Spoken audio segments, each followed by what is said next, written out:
Et salut tout le monde, on se retrouve pour une nouvelle vidéo sur la commande execute dans Minecraft.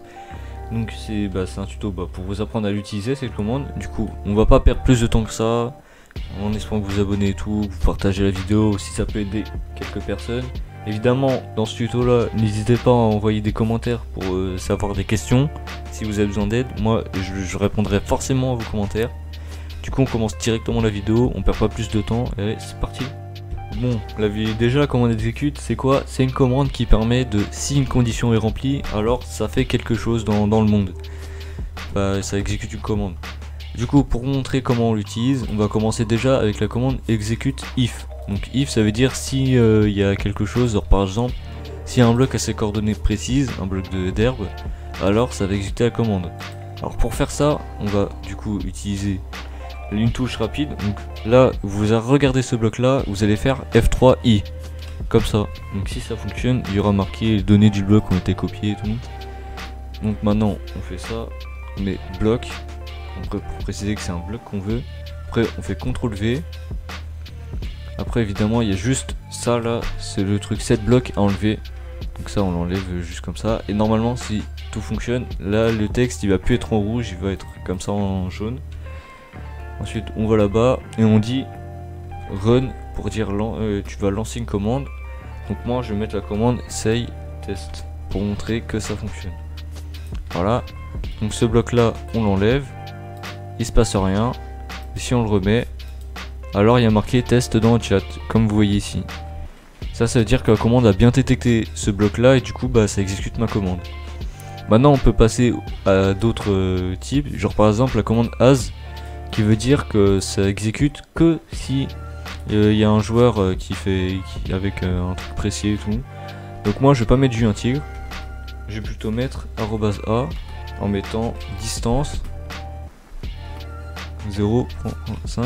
Alors pour savoir comment faire ça les sélecteurs, j'ai déjà fait une vidéo qui va s'afficher juste en haut ici pour vous montrer un peu comment on utilise les trucs comme distance et tout, enfin tout ça.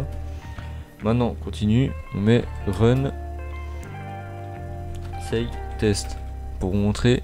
Alors là ce que j'ai fait là, ça veut dire que ça va exécuter que s'il y a un joueur qui est dans une distance de ce rayon là, donc dans un rayon de 5 blocs. Et si oui, alors ça met test dans le chat. Donc on essaye. Là il détecte, du coup ça met test. D'ailleurs il a même détecté un autre joueur hein. C'est la personne qui filme actuellement hein.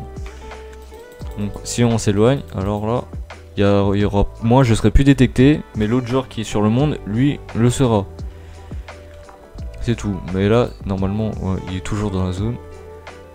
Maintenant, on peut faire un truc un peu plus avancé. On peut mettre chaîne répétition est toujours actif. Et là, ça continue en continu et ça permet de détecter un genre très facilement. Donc maintenant, je vais vous montrer comment faire ça pour que ça se transforme en signal de redstone.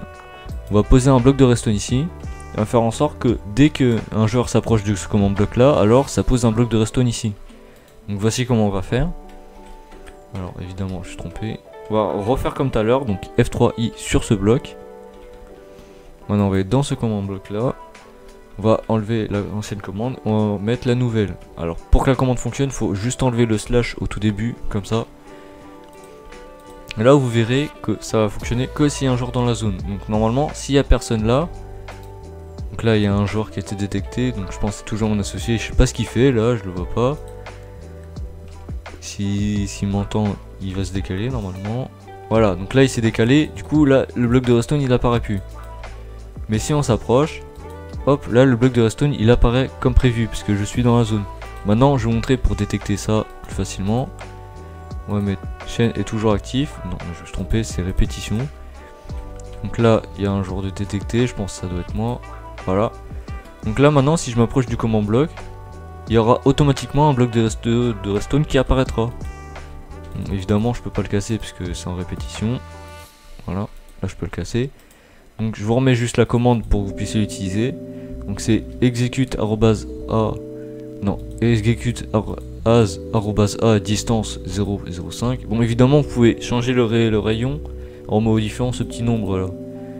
Ensuite on fait en sorte que ça run la distance, la commande 7 blocs avec à la fin le bloc de redstone. Voilà.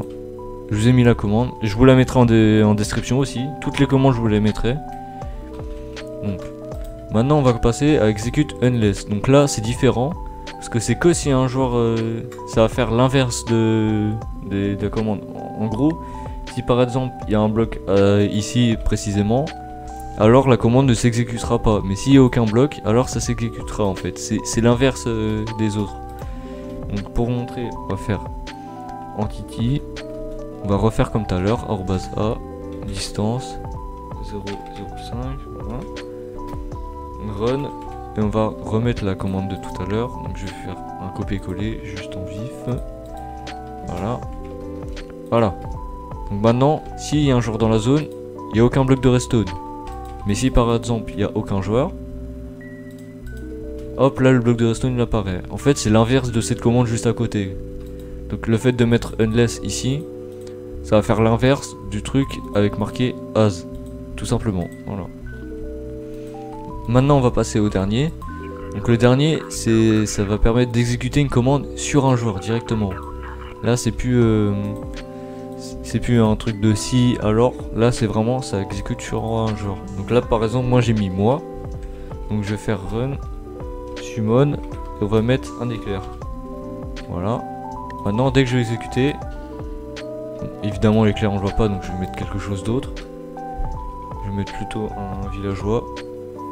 Non, villageois j'ai dit. Voilà.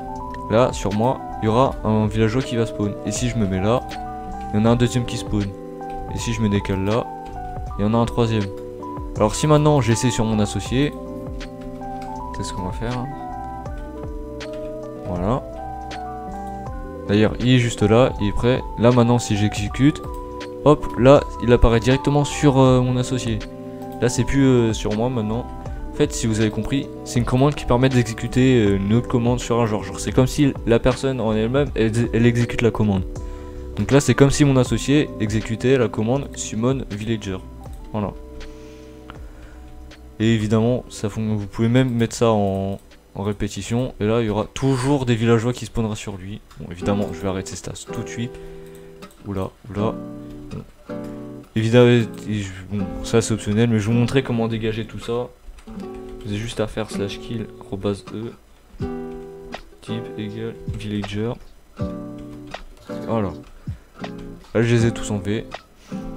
Donc voilà, du coup bah je vous ai montré, je vous ai fait un peu le tour de la commande execute.